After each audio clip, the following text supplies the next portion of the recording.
bonjour. Je suis très ému par la chaleur de votre accueil, par la qualité de votre présence à mes côtés. Et je me sens, vraiment, ce n'est pas une formule oratoire, mais je me sens un peu dépassé, petit dans la tâche qui m'incombe.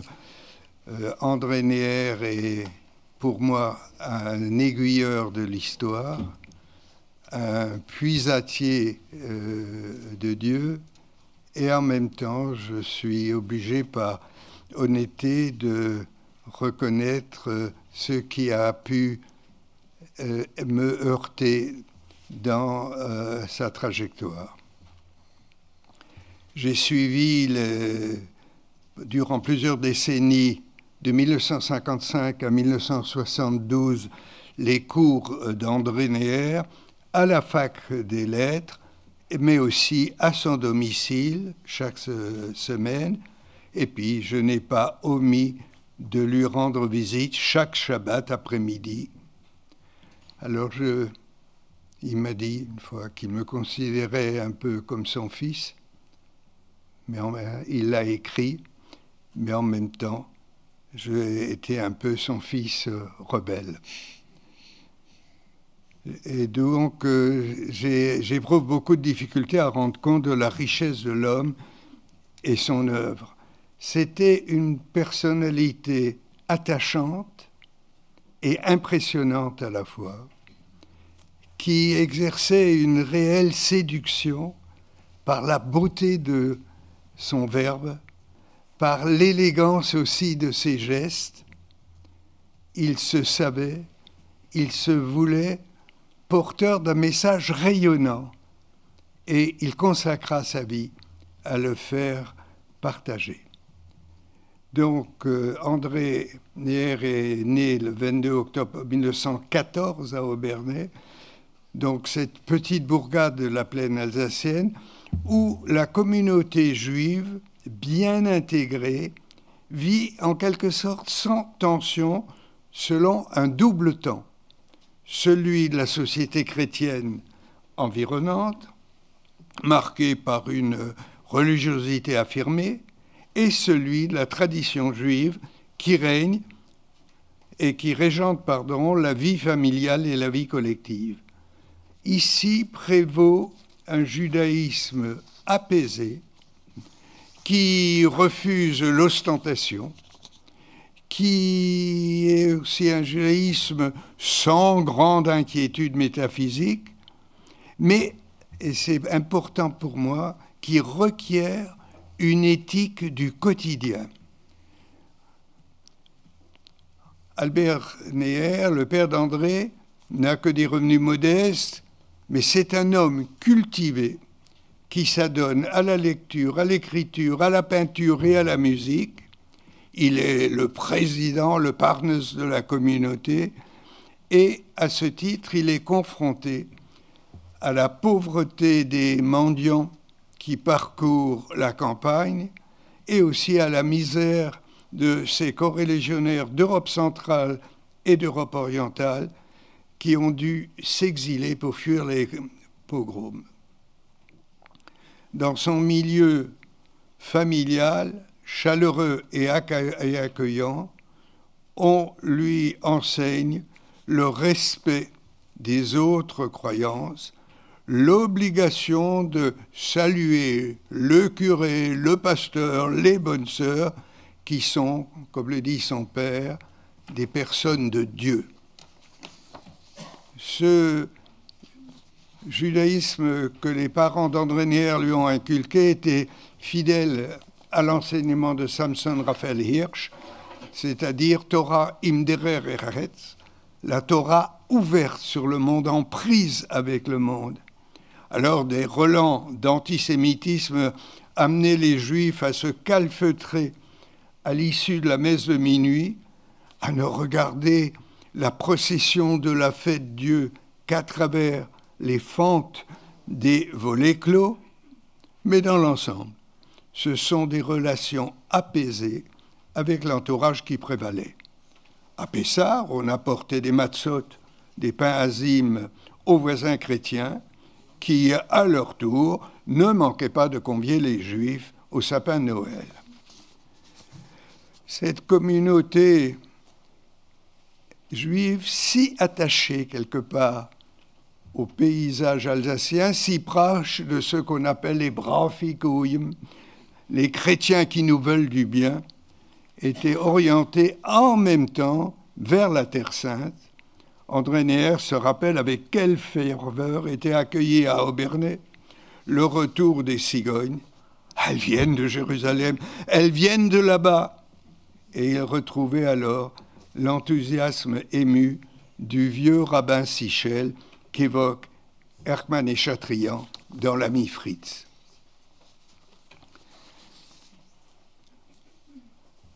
Lorsque surviennent la guerre et l'exode, la famille Neher est évacuée comme la population, et c'est le deuxième moment, et Lorraine, frontière du Rhin, dans le Limousin. André Neher est nommé professeur d'allemand à Brive-la-Gaillarde, et tandis que les siens trouvent refuge dans un village proche que vous pouvez voir l'exposition à Lanteuil, ils donneront à cette ancienne demeure le nom biblique de Mahanaïm, la double demeure, car ils s'efforcent de survivre à la fois traqués, mais sans renoncer à l'espérance. Et c'est une force qui m'en impose beaucoup. Et c'est alors qu'André Neher enseignait au collège de Brive que survint le 20 septembre 1940 la première déchirure qui ne s'est jamais cicatrisée, en application du statut des Juifs décrété par le gouvernement de Vichy. Il fut banni de l'établissement dans l'indifférence quasi générale. Seul un vieux professeur de mathématiques l'a accompagné jusqu'au portail. C'est alors que commence le temps, ce que j'appellerais le temps du paria, le temps de la vie de reclus, à laquelle il faut donner sens. Comment donner sens à cette vie qui est quelque part en marge, menacée? André Neher et les siens se plongent alors dans l'étude des textes de la tradition juive pour essayer de mettre en perspective les événements incoatifs du présent et pour les situer quand même dans la voie de la promesse qui, pour eux, n'est pas abolie. Et il y a là une forme de résistance qui me paraît très, très importante. Et comme vous l'avez vu hier, année après année, pour la célébration du Seder, Albert Neher et son gendre, Nathan Samuel, calligraphiaient une Haggadah, donc le récit, la sortie de l'esclavage d'Égypte, qu'il rehausse de miniatures. Pardon. À l'issue de la guerre, prenant conscience du désastre sans nom que les nazis et leurs sbires vichysois avaient imposé au peuple juif, André Neher décide de se consacrer dorénavant à l'approfondissement de la culture juive que l'on avait cherché à éradiquer. Tout en enseignant l'allemand au lycée Kléber, il soutint en décembre 1947 à l'université de Strasbourg une thèse consacrée au prophète Amos. Il décida alors de ne publier, je le cite, ni livre, ni article, ni rien qui ne soit entièrement enraciné dans les études et la pensée juive. Il s'agit, et c'est la deuxième étape pour lui, d'une nouvelle naissance. Puis il suivra une carrière, il enseigne à la fois à la fac des lettres de l'université de Strasbourg, il passe par le CNRS et en 1957, il est nommé professeur titulaire de la chaire de littérature post-biblique. Commence alors pour lui et pour son épouse Renée, née Bernheim et future spécialiste d'histoire juive, une période d'engagement passionné. André devient non seulement le bâtisseur d'une communauté décimée par la guerre, mais il devient aussi l'un des refondateurs du judaïsme français. Je dis bien du judaïsme français. Selon le témoignage de René, c'est un temps de militantisme, de dynamisme, d'action, de parole, d'écriture, avec une puissance de travail et d'efficacité qui m'éblouissait. Enseignement, conférences, mise en chantier de différents projets concrets, articles dans presque tous les journaux juifs, travaux universitaires, livres, colloques des intellectuels juifs de langue française, toute une immense entreprise de reconstruction. Je voudrais, et ça paraît anecdotique, mais ça ne l'est pas pour moi, je voudrais dire que je fais mémoire de la ferveur du chant, et particulièrement du Neyen, du Nigun d'André Neher, lors du Shabbat et des fêtes, au Merkaz ou chez lui à la maison. Je pense tout particulièrement à l'office du Merkaz, à l'aube, après la nuit du Lernen, de l'étude de Shavuot, et je suis également imprégné du Chat Gadia, du chant du chevreau, qui clôt le Seder de Pessah, où André Neher ne manquait pas d'en chanter la traduction en Yiddishkeit, El Ziegelein, ein Ziegelein, das hat gekauft mein Vetterlein, et il ajoutait malicieusement un petit chevreau. C'était le minag chez les Neher, par sa cantillation, par le balancement de son corps. André Neher habitait son chant. Et je revois la lueur de la flamme tremblante, de la bougie tressée, à la clôture du Shabbat dans son foyer. Cette lueur brillait dans son regard, nostalgique et émerveillé. À Strasbourg, André Neher n'a cessé de mettre en œuvre le principe fondamental que lui avaient transmis ses parents, que m'ont légué également les miens, Zichrono Livracha. Mieux vaut être dupe en secourant un ratus, un vaurien, que de refuser l'atzdoke, la charité et la justice à quelqu'un qui est dans le besoin.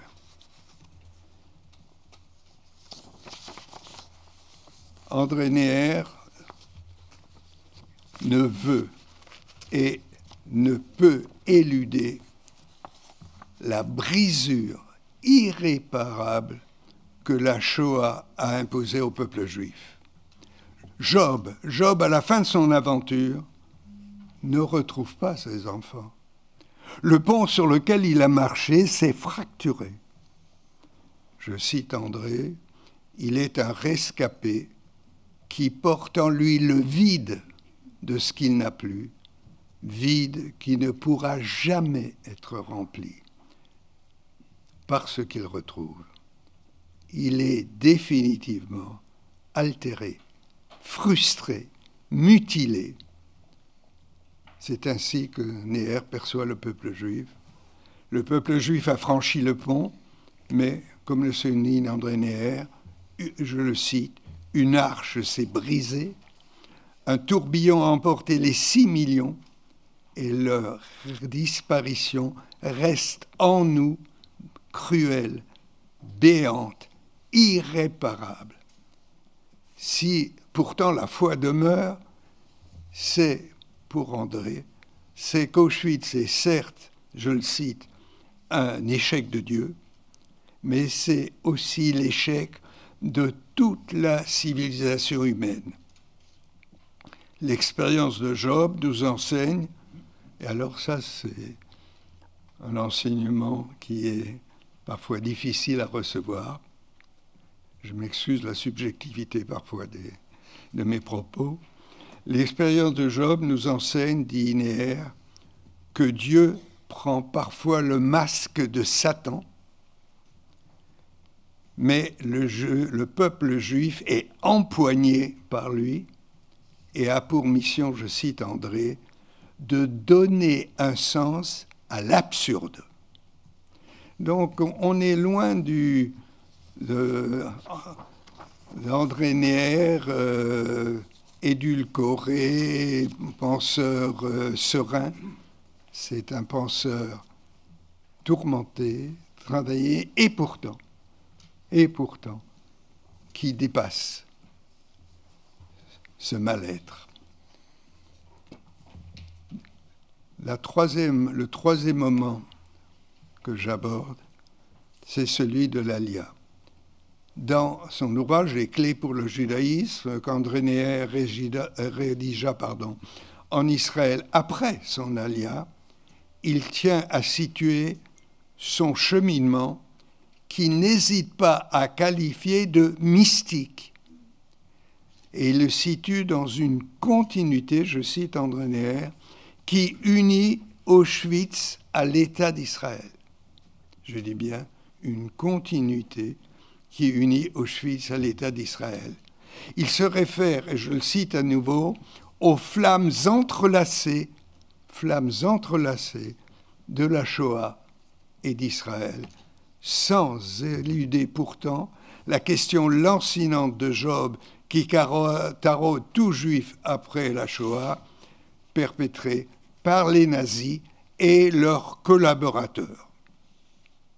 Tandis que lors de la ligature d'Isaac, le bras d'Abraham avait été arrêté à la fin de l'épreuve, au Moyen Âge déjà, des rabbins avaient osé inscrire leur révolte dans la liturgie, je cite, pour un seul enfant, sauvé d'ailleurs au dernier moment, il y a eu remue-ménage au ciel, les anges ont crié au scandale, et maintenant, alors que des milliers d'innocents périssent, tu te tais.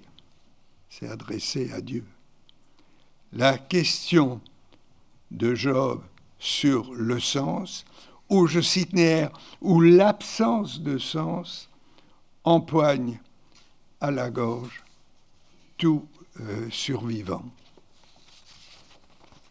Tout survivant du Khurban, de la catastrophe. L'interrogation des contemporains d'Auschwitz ne peut être, et je cite à nouveau André, que de conclure à l'absurde, au non-sens, à l'impossibilité de découvrir une signification humaine ou méta-humaine à l'événement. Et André mentionne le témoignage d'Elie Wiesel dans son premier récit, vous vous rappelez, La Nuit, où Elie Wiesel, contraint d'assister à la pendaison d'un enfant à Auschwitz, je cite Elie Wiesel, « Derrière moi, j'entendis le même homme demander « Mais où donc est Dieu ?» Et je sentais en moi, dit Wiesel, une voix qui lui répondit « Où est-il ? Le voici, il est pendu ici à cette potence. » Où est Dieu ? Il est pendu ici à cette potence. André Neher refuse de s'arrêter à cette impasse et il s'appuie, je répète à nouveau, sur la mystique juive qui se risque à apercevoir la source du paradoxe humain dans le paradoxe divin. Citation d'André, car autant le héros humain du livre de Job est déchiré, autant Dieu y apparaît en être déchiré, ambivalent, mettant parfois un masque, il y a quelque chose de terrible, mettant parfois un masque, celui de Satan. C'est André Neher qui écrit à propos de Dieu. Agissant, je cite encore, comme un démon inique et aveugle, mais se révélant aussi, voyez, comme un juge équitable, comme un père soucieux de sa créature, comme l'être suprême embrassant le cosmos de toute la force de son pouvoir créateur. Et pourtant, donc, les rescapés de la Shoah, des camps de la mort et leurs descendants ne rebroussent pas chemin. Par la création de l'État d'Israël en 1948, ils réaffirment leur pari sur la vie et inscrivent en quelque sorte leur quête sur, et je répète, le terme est employé par André, sur la route inéluctable du Messie. La création de l'État s'inscrit sur la route inéluctable du Messie. Pour André Neher, Eretz est la terre tournée vers Dieu, avec cette formule, s'offrant à son ciel, buvant aux sources des pluies célestes, unie au peuple juif par un lien conjugal.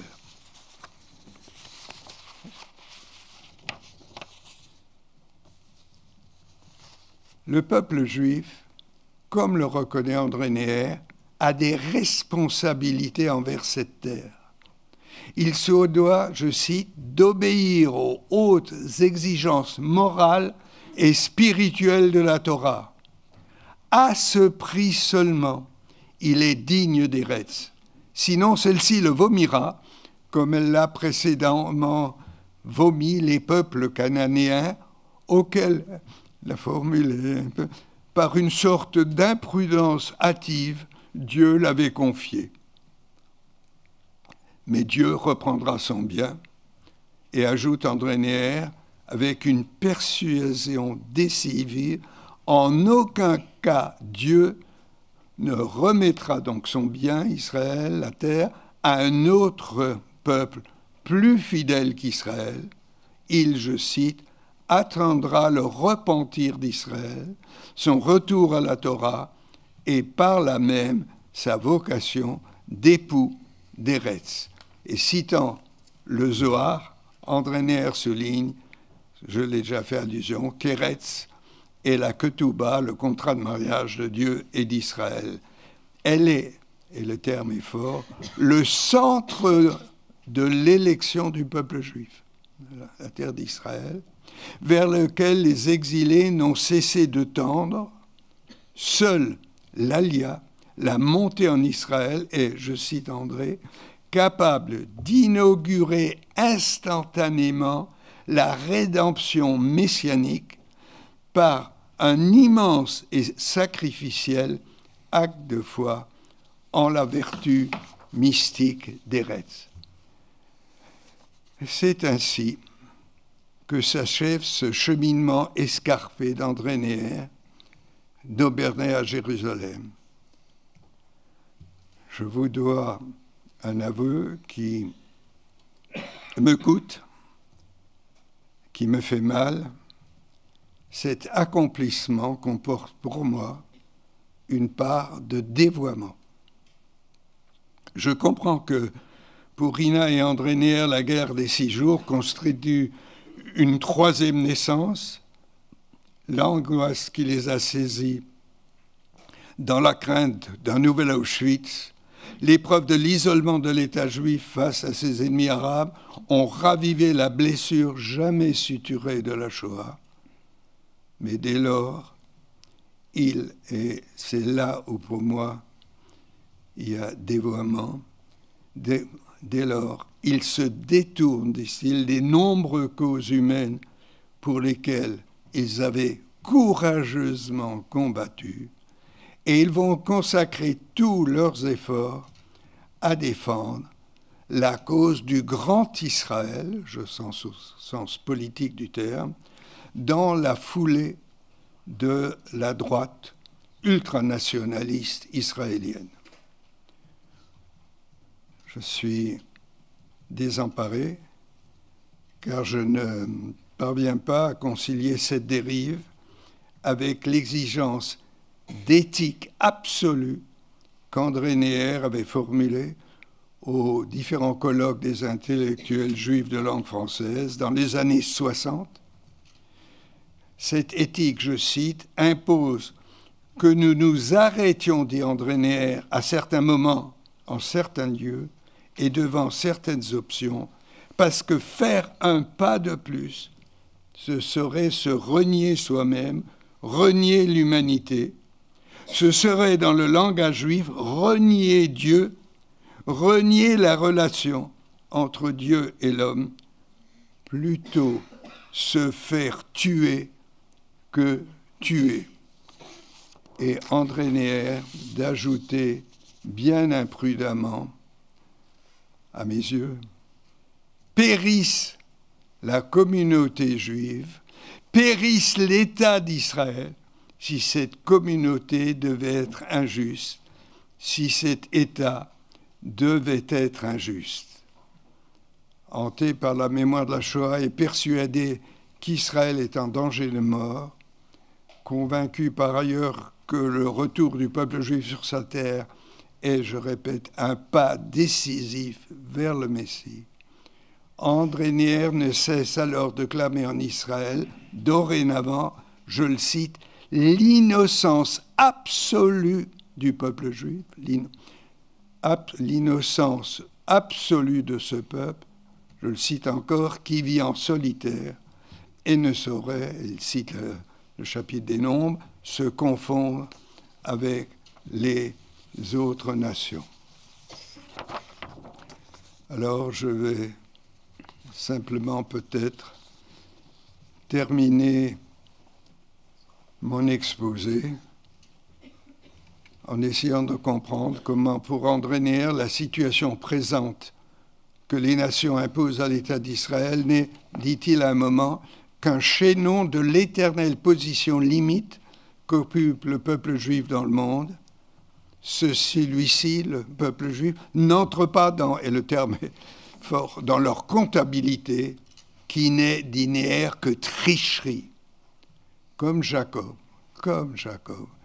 Israël se doit de relever le défi et d'affronter les forces du mal qui tentent de le surprendre dans la nuit obscure. Et André Neher d'affirmer, dans une vision mystique, que ces ennemis farouches d'Israël sont, je le cite, et c'est aussi difficile, un reflet lumineux de l'absolu. Je vous remercie.